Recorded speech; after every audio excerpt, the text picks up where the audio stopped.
Ooh. Good morning, Fliffin. Well, it's afternoon. Look, light theme. You know,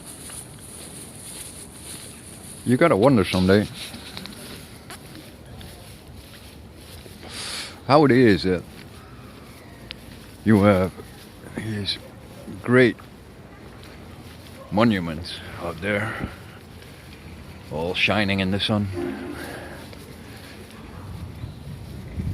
You got these great canals, and awesome mirror, by the way.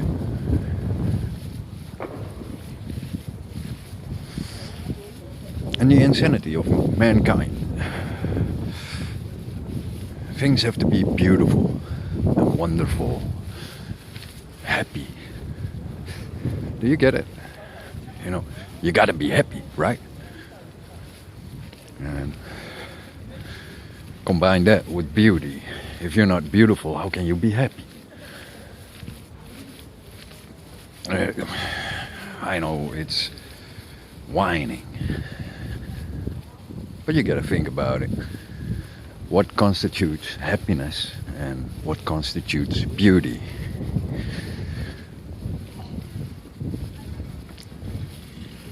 And then how does beauty fade? And how does it fade in the minds of people and those who are viewing it or observing the beauty? To give you one simple example, as a man, as a kid, I used to say, well, the beauty is measured by the amount of beer you drink. When you're sober, you're very picky. And the more you drink, the less picky you get. And then, beauty fades away. But you also got to think about, is it relevant? Is beauty relevant to what you need? You can want whatever you want, but do you need it? Is there something which makes beauty special over ugly?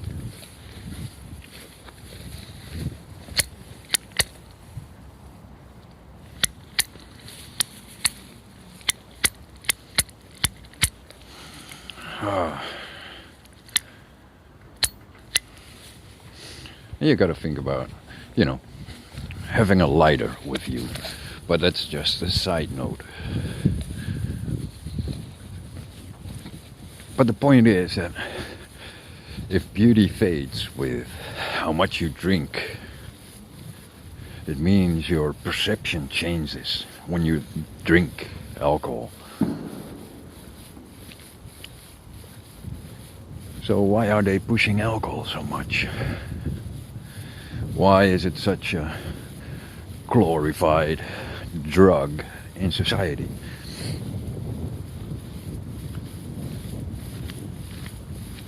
Is it because then your cognitive abilities weaken?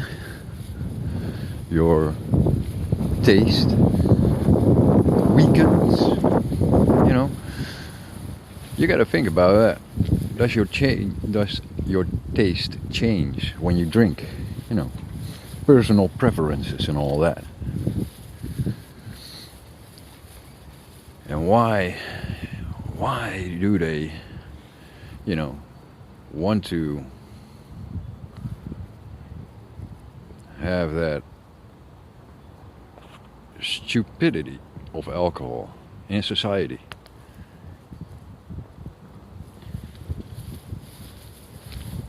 And then, if beauty changes after having a few drinks, what else is there to change and to manipulate your senses with? You know, you got your sugar high, your sugar low, but you also got the ease of acceptation. You know, you accept things much more easier when your mind is clouded.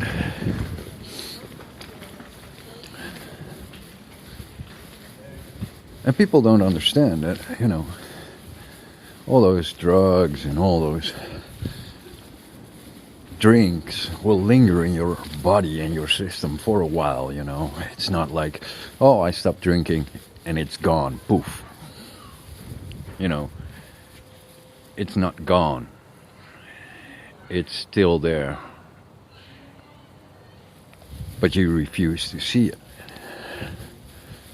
Because, you know, before it's gone, you already had another taste, another joint, another drink. And that's the problem in humanity. We are so fucked up in drinking and smoking.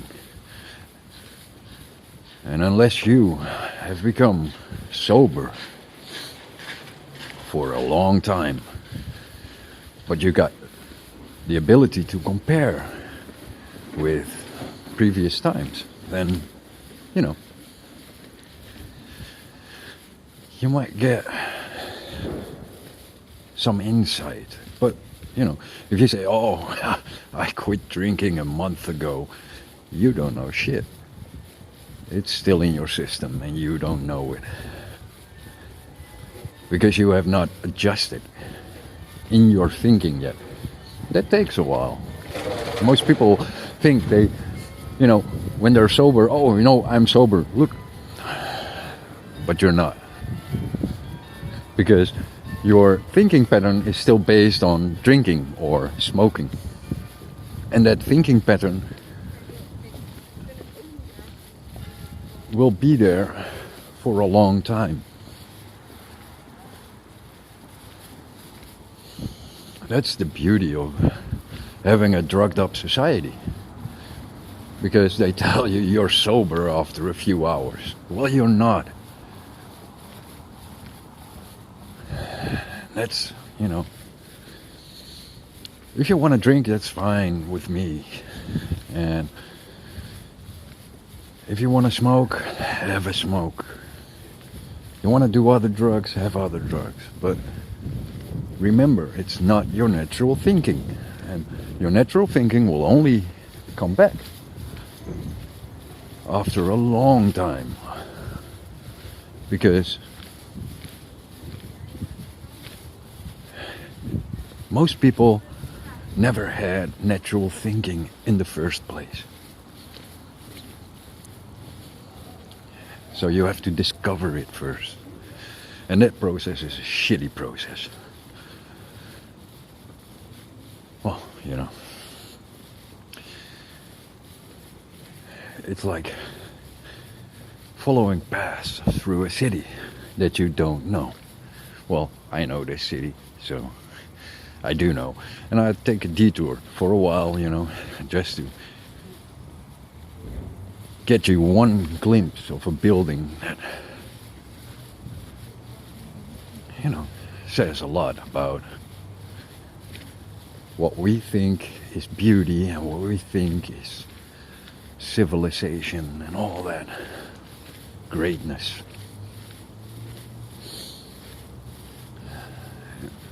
You know, this, we are so fucked up to emotional attachment. It's not even funny. And I hope someday people will understand